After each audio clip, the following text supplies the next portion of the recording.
రాజోల్ నియోజకవర్గం మలికిపురం మండలం చింతరపల్లి లక్కవరం గ్రామం రోడ్డు. ఇది వరకు మేము 2 నెలల నుంచి పోరాడుతున్నాం.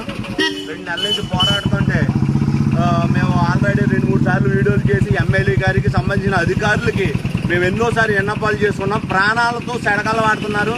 ఈ కూటమి ప్రభుత్వానికి ఎన్నిసార్లు విన్నపం చేసుకున్నా కనీసం స్పందించకుండా 3 మీటర్ల లోతు మట్టితో మళ్ళీ ఇదే మట్టితో కప్పెట్టేసి మేము ఎమ్మెల్యే గారికి స్థానికులు ఉన్న నాయకులు కూడా చెప్పడం జరిగింది.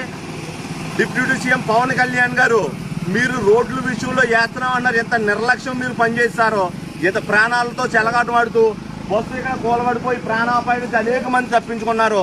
ఇవాళ చాలా పెను ప్రమాదం ఇక్కడ జరిగింది. ఒకసారి చూడండి సార్, జరిగింది. బస్సు దిగబడిపోయి ప్రజలు ప్రయాణికులు చాలా ఇబ్బంది పడ్డారు.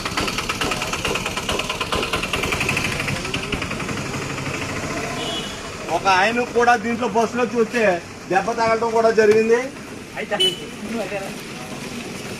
ఇది చాలా దారుణమైన విషయం. మేము మొత్తుకుంటున్నాం, దయచేసి ఇప్పటికైనా దీనికి సంబంధించిన అధికారులు దీనికైనా వెంటనే ఈ రోడ్డు మీద చర్య తీసుకొని కాపాడాలి, ప్రజల ప్రాణాలు కాపాడాలని మేము అందరినీ కోరుతున్నాం. చేతులెత్తి